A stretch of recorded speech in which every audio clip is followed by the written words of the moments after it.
The phone rang at 2:17 p.m. on a Thursday that smelled of cut grass and the lemon polish I'd just wiped across the kitchen island.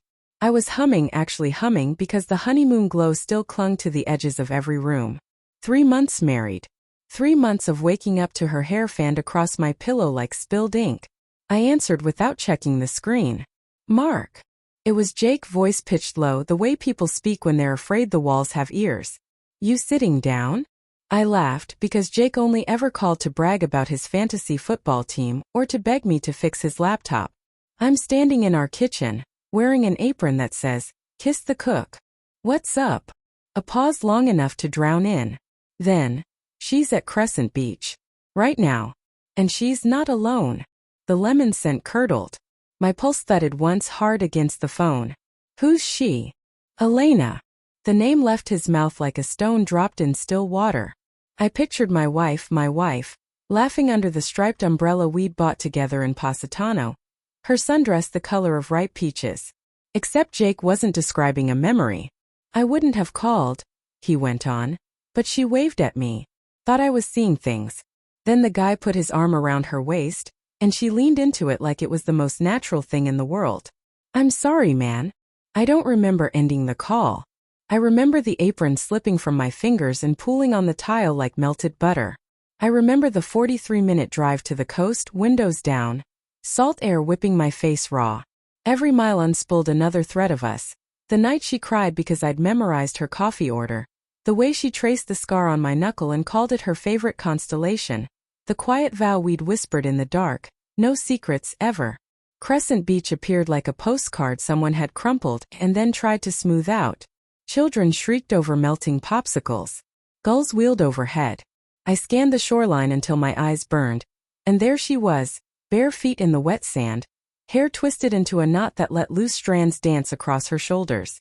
The man beside her wore linen the color of storm clouds.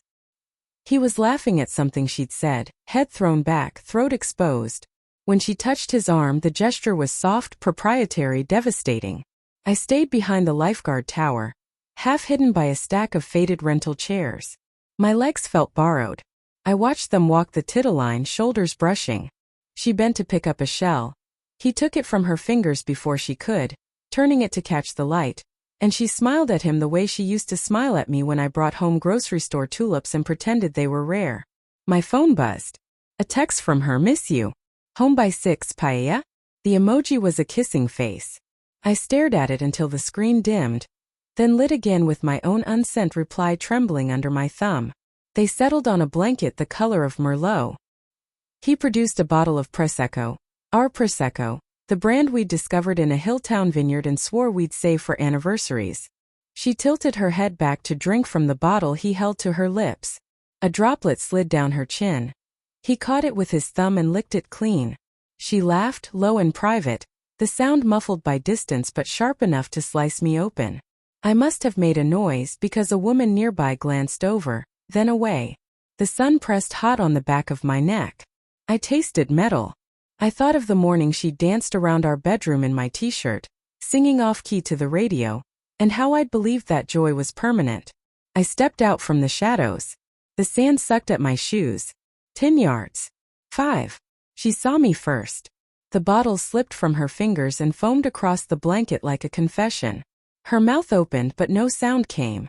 "Mark," she said finally, barely a breath. The man, David, I'd learn later, looked between us, confusion folding into recognition and then something colder. He stood, brushing sand from his palms as if civility might still matter. I couldn't look at him. I looked at her. "Paella," I said. My voice cracked like cheap plaster. "You promised paella." Her eyes filled so fast it was like someone had turned a tap. "It's not what?" "Don't." The word scraped out raw. "Just don't." Behind us, a child squealed as a wave knocked him down. Life kept moving, indifferent. Elena reached for me, fingers trembling. I stepped back. The space between us felt oceanic. "I was going to tell you," she whispered. "Tonight. I swear." "Tell me what exactly?" My laugh was ugly. "That the ring on your finger is a costume? That every "I love you" was a rehearsal." David cleared his throat. "Maybe I should." "No," Elena and I said together. Our voices overlapped, a ghost of the harmony we used to find in stupid things like choosing pizza toppings. She sank to her knees on the ruined blanket. I got scared, she said to the sand. We moved so fast, engagement, wedding, the house. I woke up one morning and couldn't breathe.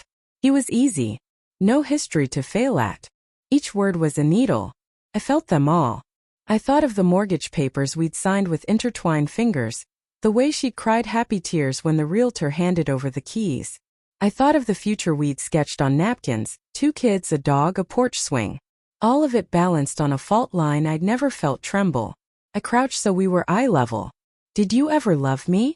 My voice shook, but I needed the answer more than dignity. She looked straight at me, tears cutting clean paths through sunscreen. Yes. God, yes. But love wasn't enough to keep the panic away. The confession hung between us, fragile as sea glass. I wanted to shatter it. I wanted to pocket it and pretend the cracks weren't fatal. I stood. The sun was lower now, bleeding orange across the water. I'll be at the house, I said. Pack a bag or don't. But when I walk through that door tonight, I need the truth to be the only thing left in our bed. I turned before she could answer. The walk back to the car was uphill through dry sand that burned my ankles. Behind me, I heard her sob once, sharp, involuntary. Then the hush of waves swallowing everything else. I drove home with the windows up, the silence thicker than any argument. The lemon polish smell was gone, replaced by salt and the faint copper of blood where I'd bitten my tongue. I didn't cry until I pulled into our driveway and saw the porch light flickering, the bulb we kept meaning to replace. Then I folded over the steering wheel and let the sound tear out of me, animal and lost. Later, when the sky bruised purple, her car crunched over the gravel. I sat on the couch we'd picked out together, wedding album untouched on the coffee table. She stood in the doorway, suitcase in one hand, the Merlot-stained blanket draped over her arm like a flag of surrender. We didn't speak right away. The clock ticked. Somewhere down the street, a dog barked twice and stopped. Finally, she set the suitcase down and opened her mouth. I raised a hand. One question, I said. If I'd never found out, if Jake hadn't called, would you have come home tonight and cooked paella and kissed me goodnight and let me keep believing? She closed her eyes. A single tear tracked the curve of her cheek. I don't know, she whispered. The answer was a blade, clean and final. I felt it slide between my ribs and lodge there, cold and irreversible. I stood. Then there's nothing left to save. She didn't argue. She picked up the suitcase and walked back into the night. The door shut with a soft click that sounded, in the hollow house, like the last heartbeat of us. I stayed on the couch until dawn painted the walls gold. The wedding album remained closed. Some stories once opened can't be read again without bleeding.